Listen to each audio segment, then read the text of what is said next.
How should you properly use comparable sales when you are determining how to either buy or sell a house in a real estate market? That's what we're going to discuss today in this video. My name is Adrienne Green. I am a real estate agent here in Chattanooga, Tennessee, as well as a real estate investor working with other investors to help them invest in real estate. And on my channel, I just love to break down helpful information for anything related to real estate. Today, we are going to talk about how you use what we call sales comps or comparable sales when you're looking to either buy or sell a house. So the biggest thing you want to consider is, of course, appreciation. And that's the crazy appreciation, the amazing appreciation we've had in 2020 and 2021 is why this has been really important and why appraisals have been tough, because we've been appreciating so quickly these last 2 years, 15, 20%, that it's been difficult for using an appraisal even a couple months back to account for the fact that houses are now worth more in those 2 months.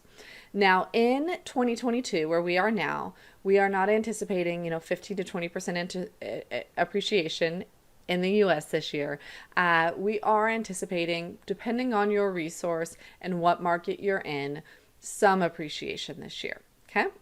So for the ease of our numbers here today, I'm going to say let's assume the Chattanooga market is going to be getting 10% appreciation for 2022. That would be a significant pullback from what it had been doing relative to, rising interest rates, decreasing demand, and it is still reflective of the fact that Tennessee is the number 7 state in terms of population growth, and Chattanooga is one of the top markets within that state. So we are still having pretty high demand. So we're going to use 10% appreciation as our example here. So if you are looking to buy or sell a house and it was the transaction you're looking at, the comparable sale was 6 months ago, and it was $200,000. Because that was 6 months or half a year, you're going to add half of that. As a rough estimate, what we would recommend is you add half of that 10% appreciation. Now, obviously, appreciation is not perfectly linear.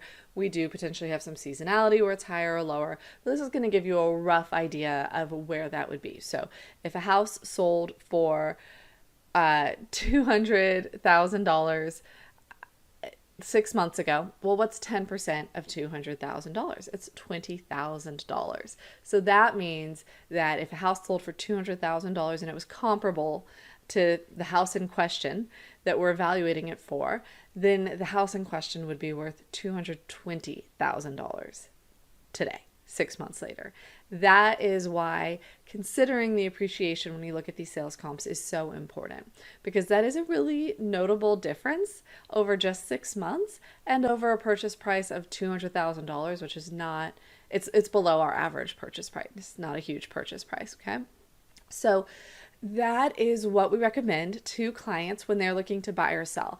First, we try to use sales comps that are as close to the date that we are at as in question, but we can't always do that, right? Because sometimes certain types of houses are more unique, and there may not have been a lot of super recent sales. If it's not in a subdivision or an area with a high volume of transactions of very similar houses, sometimes we have to go a little further back, and that's when we really want to just pay attention to what the appreciation has been in the market and what we need to consider in terms of what that sale from 6-9 months ago would be worth today. Even if you were looking at a sale as little as 3 months ago in this example, we would still be adding $10,000, right? Because we would still be adding roughly 2.5% to that sales price from 3 months ago. So it's not insignificant, and it's something that we always recommend people factor in when they are looking to make an offer on a house or to sell a house. So the challenge is if you don't do this, and what you want to consider is if you're making an offer on a house, let's say it's priced at $250 and you're like, is that a fair price? Let's look at sales comps, what it's worth. If you look at a comparable sale of, $220 or $225 roughly from 6 months ago, and you're like, well, this house is only worth $225. You're not taking into account that appreciation. That means that this house is worth $250 now.